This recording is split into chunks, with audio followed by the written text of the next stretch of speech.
Everybody dies, don't they? Everybody come back, don't they? Isn't that so? You tried to get into the locked drawer today, didn't you? How do the dead come back, Mother? What's the secret? The Story of a Disappearance and an Appearance by M.R. James. The letters which I now publish were sent to me recently by a person who knows me to be interested in ghost stories. There is no doubt about their authenticity. The paper on which they're written, the ink, and the whole external aspect put their date beyond the reach of question.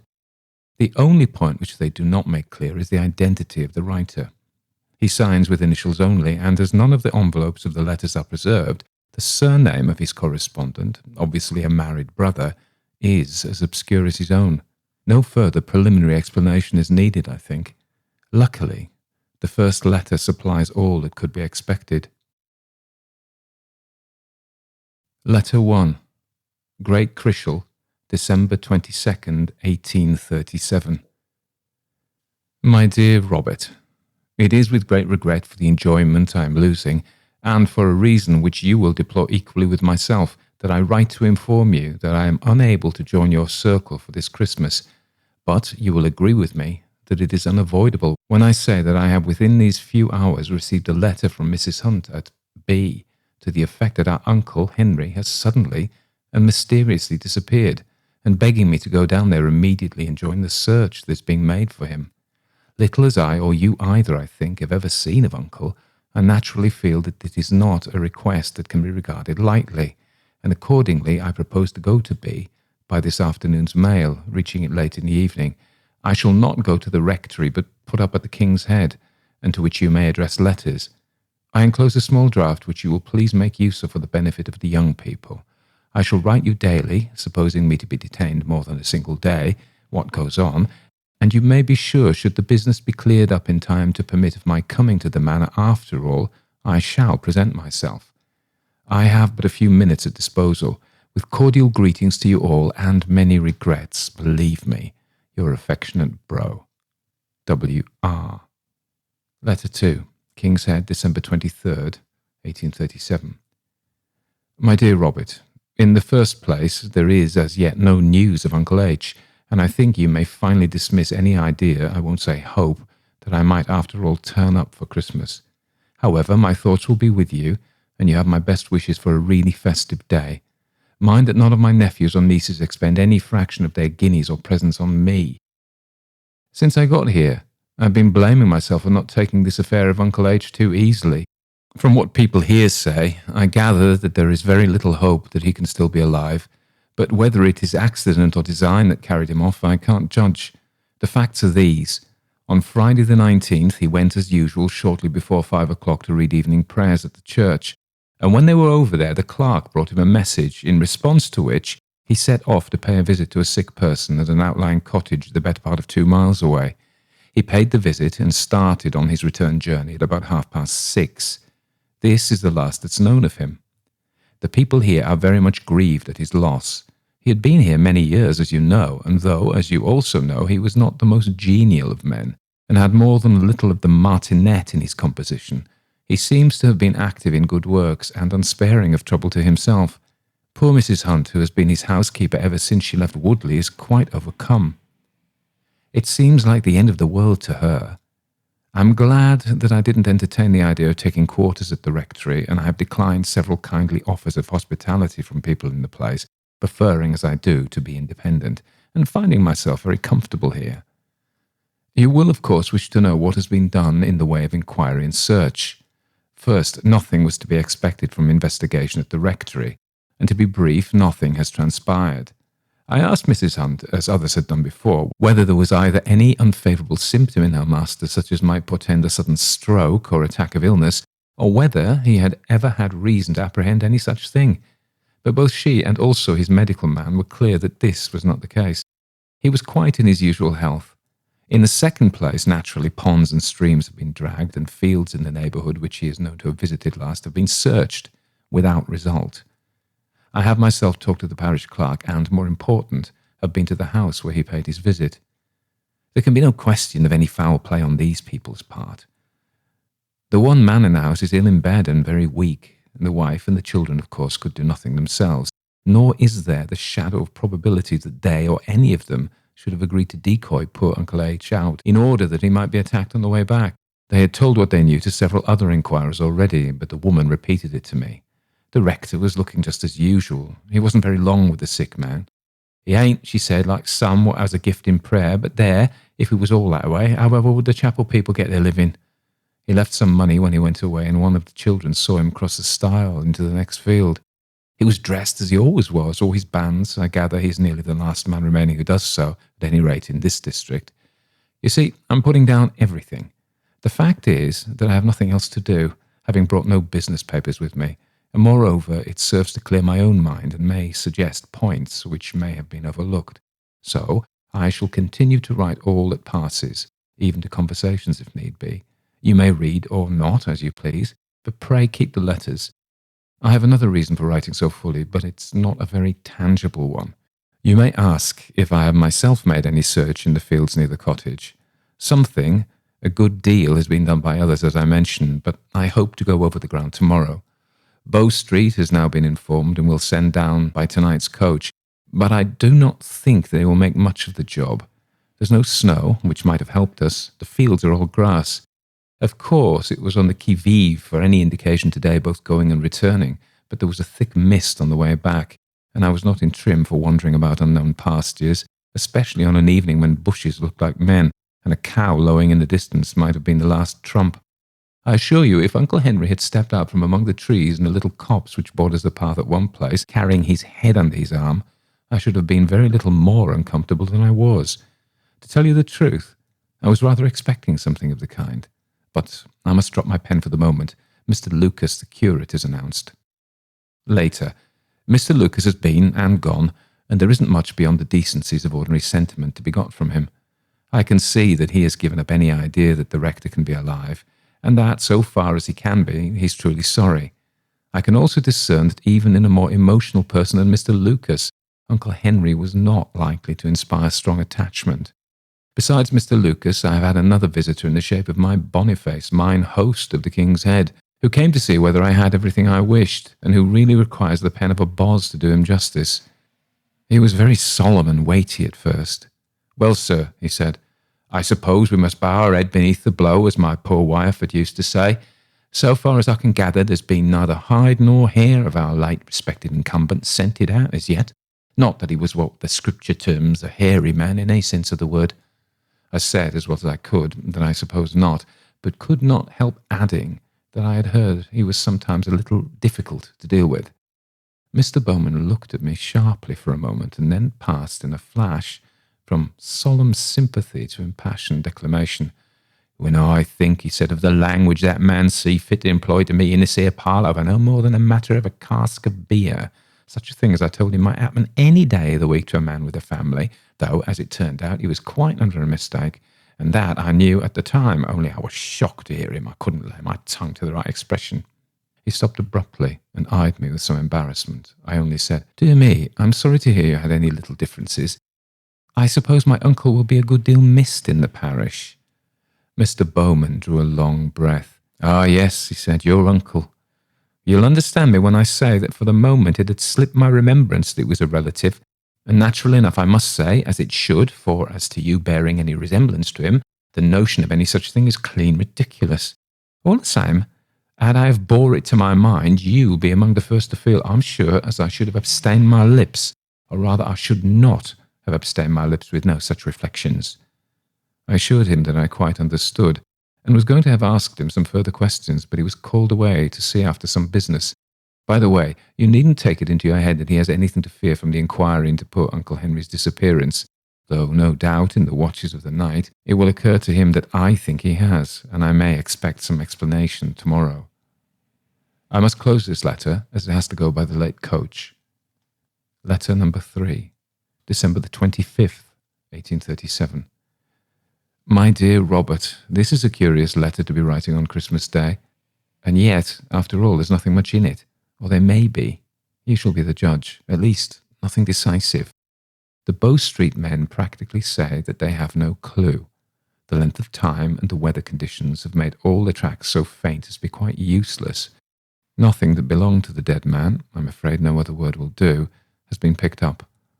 As I expected, Mr. Bowman was uneasy in his mind this morning. Quite early, I heard him holding forth in a very distant voice, purposely so I thought, to the Bow Street officers in the bar, as to the loss that the town had sustained in their rector, and as to the necessity of leaving no stone unturned. He was very great on this phrase, in order to come at the truth.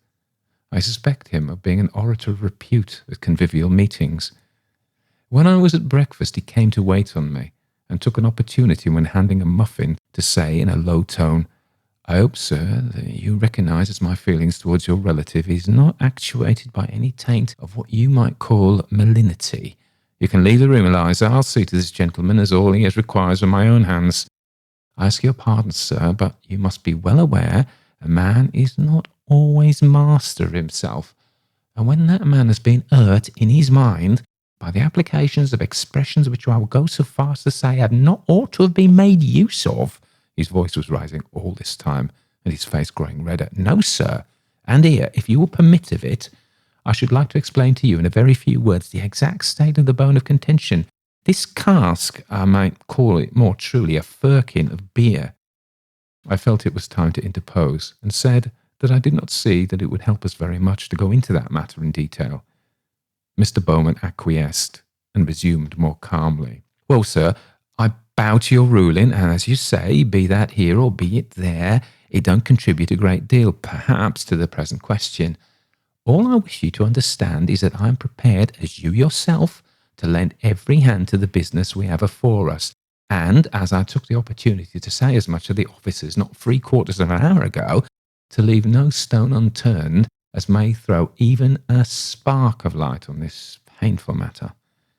In fact, Mr. Bowman did accompany us on our exploration, but though I am sure his genuine wish was to be helpful, I'm afraid he didn't contribute to the serious side of it. He appeared to be under the impression that we were very likely to meet either Uncle Henry or the person responsible for his disappearance walking about the fields, and did a great deal of shading his eyes with his hand and calling our attention by pointing with his stick to distant cattle and labourers. He held several long conversations with old women whom we met, and was very strict and severe in his manner, but on each occasion returned to our party, saying, "Well, I find she don't seem to have no connection with this sad affair. I think you might take it from me, sir, that there's little or no light to be looked at from that quarter, not without she's keeping something back intentional." We gained no appreciable result, as I told you at starting. The Bow Street men have left the town, whether for London or not, I'm not sure. This evening I had the company in the shape of a bagman, a smartish fellow. He knew what was going forward, but though he has been on the roads for some days about here, he had nothing to tell of suspicious characters, tramps, wandering sailors or gypsies. He was very full of a capital Punch Judy show he'd seen this same day at W, and asked if it had been here yet, and advised me by no means to miss it if it does come. The best Punch and the best Toby dog, he said, he had ever come across.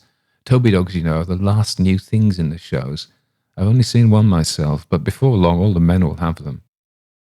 Now why, you will want to know, do I trouble to write all this to you?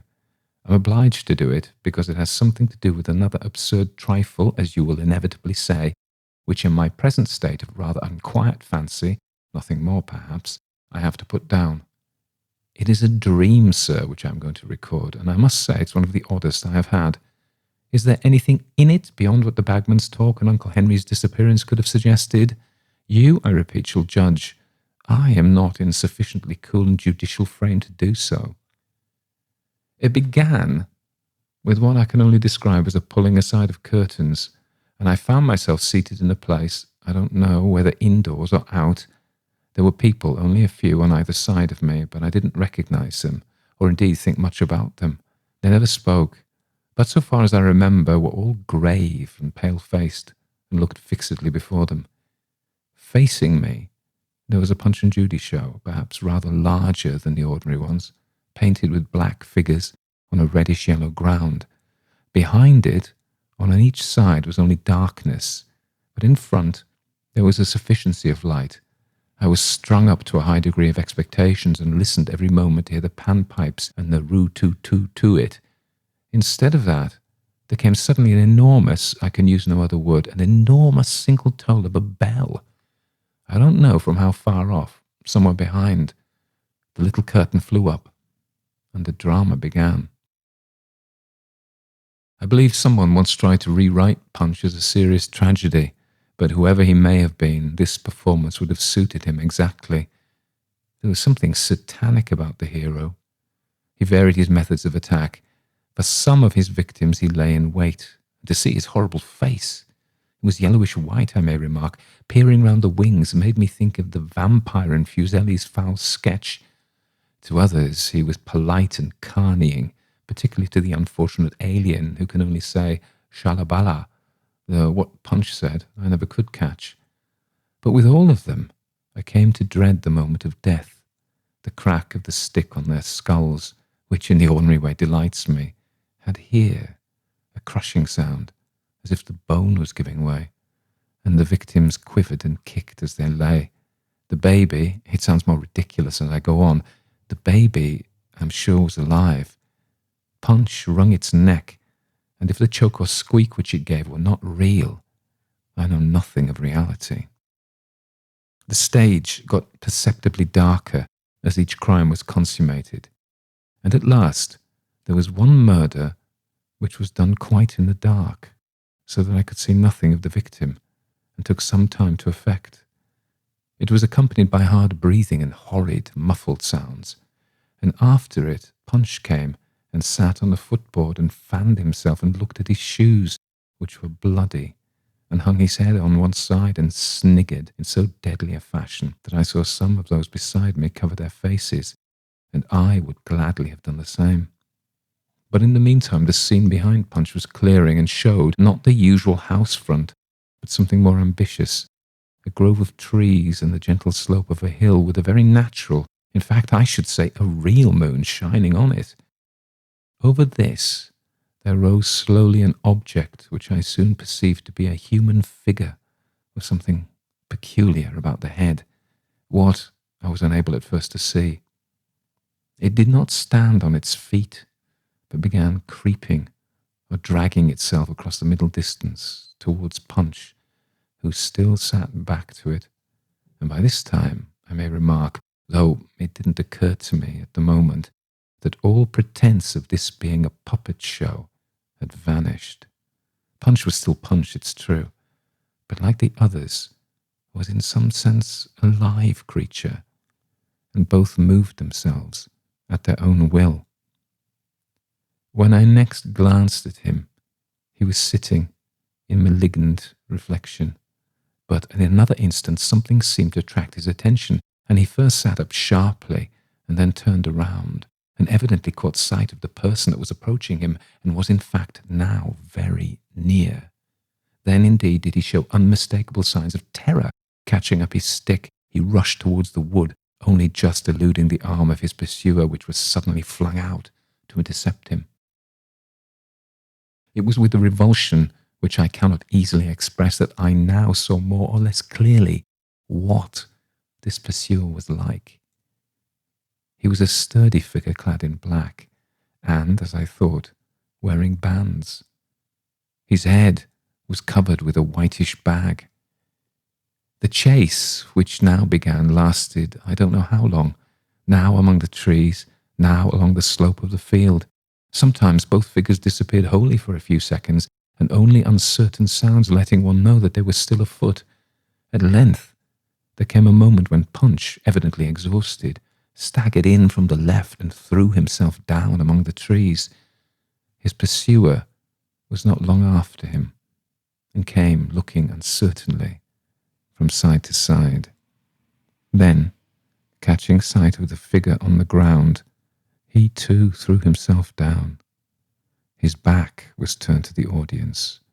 With a swift motion, twitched the covering from his head and thrust his face into that of Punch. Everything on the instant grew dark. There was one long, loud, shuddering scream, and I awoke to find myself looking straight into the face of, what in all the world do you think, but a large owl, which was seated on my windowsill immediately opposite my bedfoot, holding up its wings like two shrouded arms. I caught the fierce glance of its yellow eyes, and then it was gone. I heard the single enormous bell again, very likely, as you're saying to yourself, the church clock. But I do not think so. And then I was broad awake.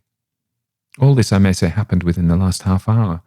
There is no probability of my getting to sleep again, so I got up, put on my clothes enough to keep me warm, and am writing this rigmarole in the first hours of Christmas Day. Have I left out anything? Yes, there was no Toby dog, and the names over the front of the Punch Judy booth were Kidman and Gallop, which was certainly not what the bagman told me to look out for. By this time, I feel a little more as if I could sleep, so this shall be sealed and wafered. Letter 4. December the 26th, 1837. My dear Robert, all is over and the body has been found. I do not make excuses for not having sent off my news by last night's mail, for the simple reason that I was incapable of putting pen to paper. The events that attended the discovery bewildered me so completely that I needed what I could get of a night's rest to enable me to face the situation at all.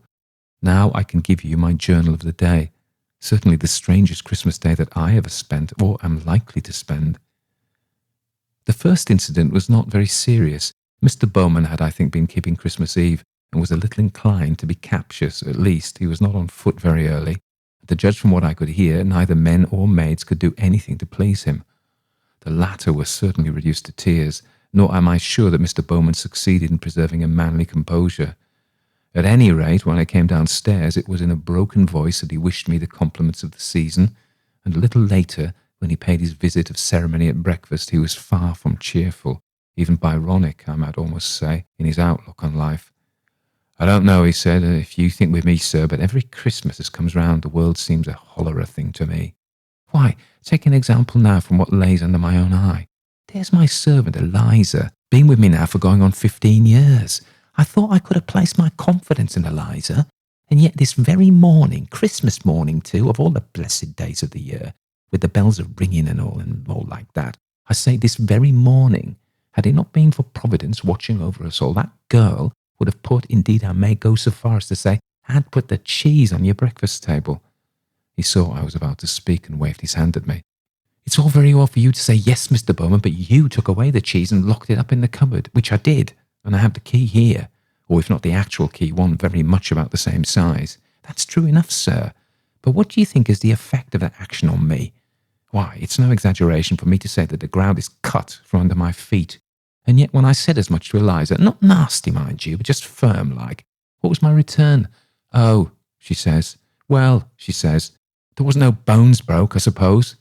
Well, sir, it hurt me. That's all I can say, hurt me. And I don't like to think of it now. There was an ominous pause here, in which I ventured to say something like, yes, very trying, and then asked what hour the church service was to be. 11 o'clock, Mr. Bowman said with a heavy sigh. Ah, you won't have no such discourse from poor Mr. Lucas as what you should have done from our late rector. Him and me may have had our little differences, and did do, more's the pity. I could see that a powerful effort was needed to keep him off the vexed question of the cask of beer, but he made it. But I will say this, that a better preacher, not yet one to stand faster by his rights, or what he considered to be his rights, however, that's not the question now, I, for one, never set under. Some might say, was he an eloquent man? And to that my answer would be, well, there you have a better right perhaps to speak of your own uncle than what I have. Others might ask, did he keep a hold of his congregation? And there again I should reply, it depends. But as I say, yes, Eliza, my girl, I'm coming. 11 o'clock, sir, and you inquire for the King's Head pew. I believe Eliza had been very near the door, and I shall consider it in my veil. The next episode was church. I felt Mr. Lucas had a difficult task in doing justice to Christmas sentiments, and also to the feeling of disquiet and regret which, whatever Mr. Bowman might say, was clearly prevalent.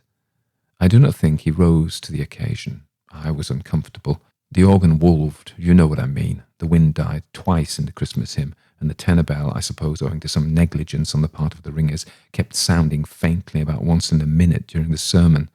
The clerk sent up a man to see to it, but he seemed unable to do much. I was glad when it was over. There was an odd incident, too, before the service. I went in rather early and came upon two men carrying the parish beer back to its place under the tower. From what I overheard them saying, It appeared that it had been put out by mistake by someone who was not there. I also saw the clerk busy folding up a moth-eaten velvet pall, not a sight for Christmas Day.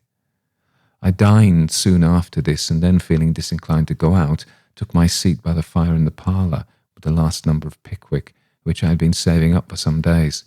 I thought I could be sure of keeping awake over this, but I turned out as bad as our friend Smith. I suppose it was 2:30 when I was roused by a piercing whistle and laughing and talking voices outside in the marketplace. It was a Punch Judy. I had no doubt that one that my bagman had seen at W. I was half delighted, half not, the latter because my unpleasant dream came back to me so vividly.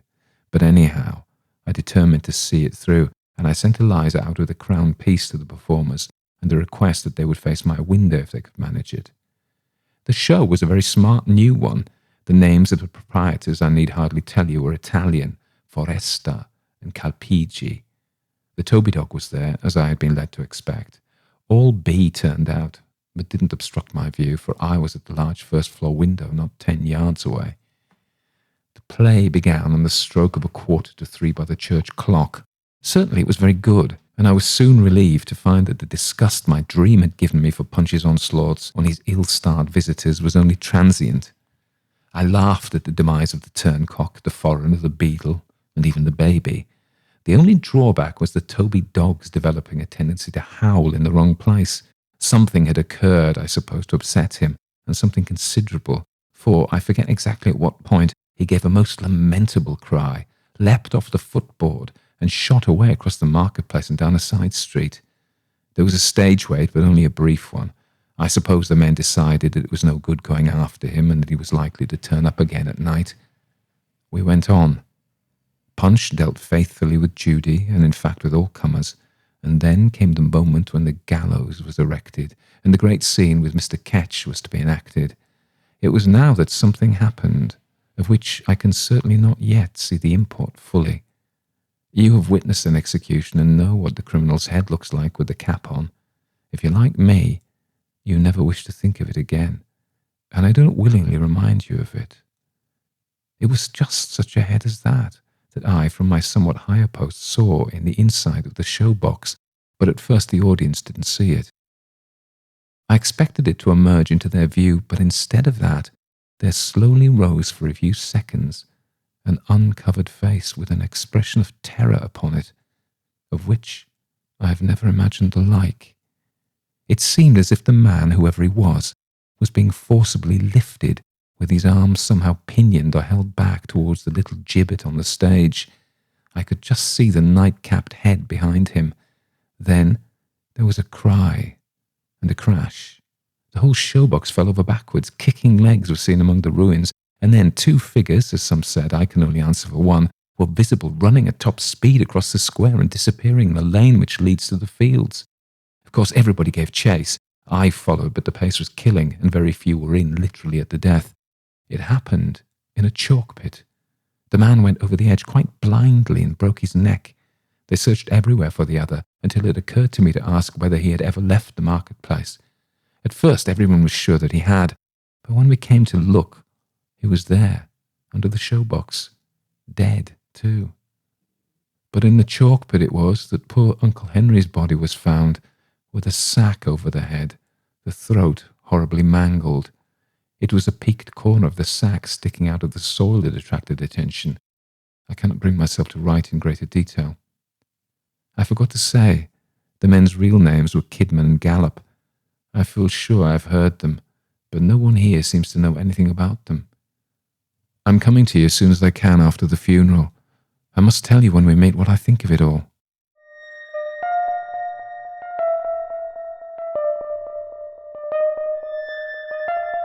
Everybody dies, don't they? Everybody come back, don't they? So that was M.R. James for Christmas. You've got to have an M.R. James story at Christmas, really. That was the story of a disappearance and an appearance. So it's one of his few stories which is actually set at Christmas. You'll probably know that he was well known for reading his stories out at Christmas when he was at Cambridge. But few of the stories are actually set over the festive period. This one was first published in June 1913 in a periodical called the Cambridge Review, and then it was collected in his anthology The Thin Ghost and others in 1919. So, as always with James, James lived in a very particular world of Cambridge and then Eton, and it has its own vocabulary. And I guess he was part of that world is to be steeped in an England that no longer exists, and possibly didn't exist for most people even then, but certainly for James and his friends.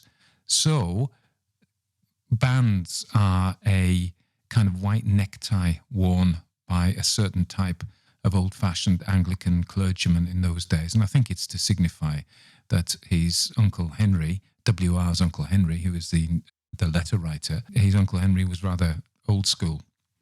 A bagman is a peddler or a commercial traveller or a travelling salesman wandering the streets. And I couldn't help but notice if the poor guy's out working, wandering the streets far from home on Christmas Eve, then he's going to be late getting home.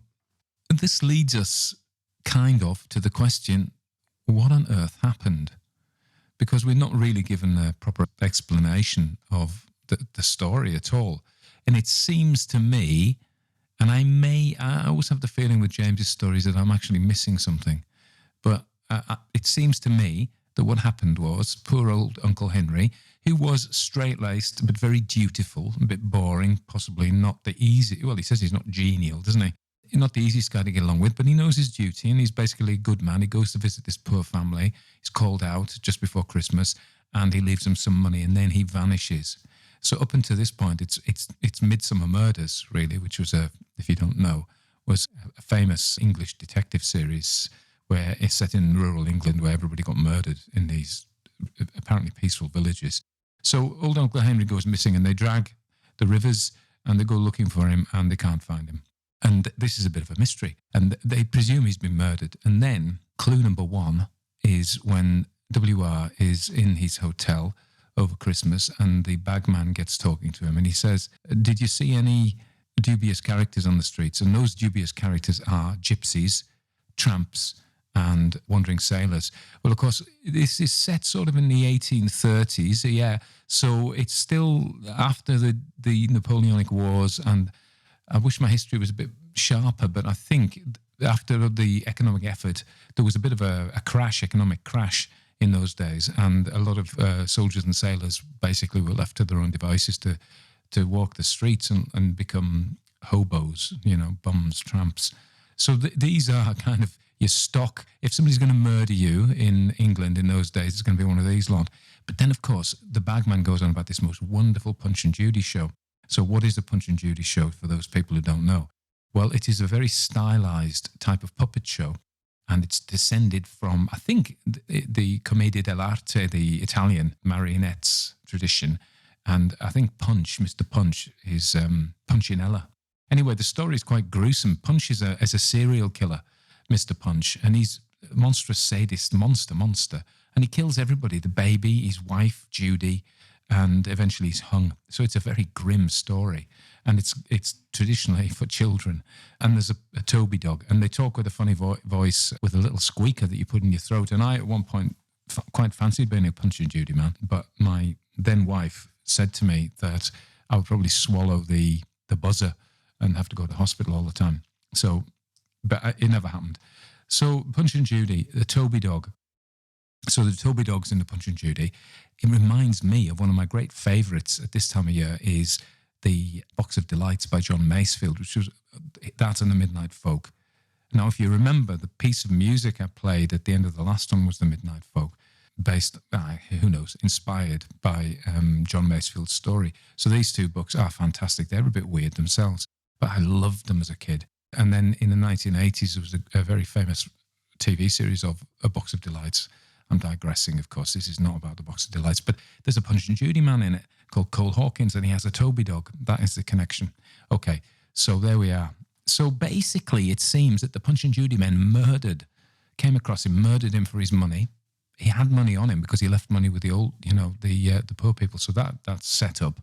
That's that. And then, of course, the job of a ghost in many traditional stories is to right wrongs beyond the grave when a murder has been. I think of Shakespeare and Banquo's ghosts and stuff like that. The job of a ghost, Hamlet's father, is to point out a terrible wrong has been done and invite the living to make it right. But of course, it's not the living that make it right. It appears that the Punch and Judy men have a visitation. Now, I'm going to say something about James drops things in to create an effect. And this image of the hood over the man's head is, these people hearing this story will have been familiar with executions.